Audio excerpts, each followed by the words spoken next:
Nagko-content ako eh.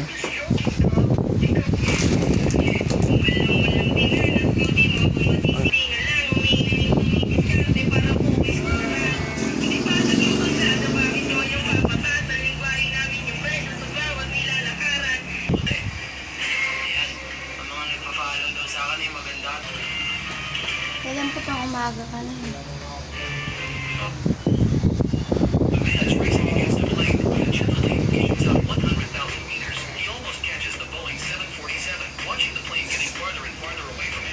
Labas ba? Ano ba yan?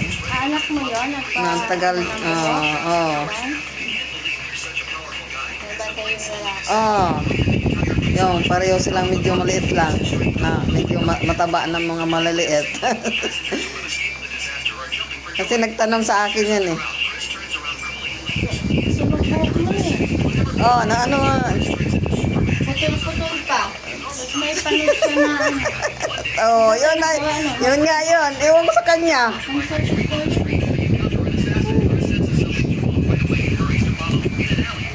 Ano yun? Yung, naalala mo yung December na tambak yung ano mo dito? Yung tambak ng customer mo? Kasama ko yung pumunta dito. Tapos ako yung umalis sila kasi nga siyempre nakita nila na masyadong marami kang ano. Ako lang yung naiwan kasi nga kulay lang sa akin nun eh. Kulay lang. Tapos nagka-service pala siya. Hindi. Pumunta siya doon sa ano. Doon sa may tapat ng 7-Eleven. Doon siya. Hindi siya niriban. Hindi siya niriban. No? Kaya dati noon pa yun. Nakaraan pang ano yun. Hindi din siya rin niriban doon. Hindi siya niriban doon sa anuan. Doon nga sa tapat ng ano pa pangalan na yun. Tapat ng 7-Eleven. Kita yung buhok niya na ano. Tapos may panit ko siya. So, baka binunot-bunot niya. Mahilig magbunot yun eh. Guys. Ewan ko sa kanya. Kasi nag-ano sa kanya. Yun pa siguro yun sa ano. Doon sa Bagong Silang. Kasi dati yan sila sa Bagong Silang.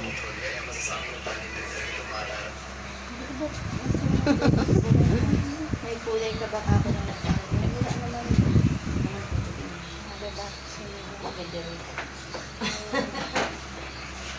Ang anak mo doon yung babae? Yung babae.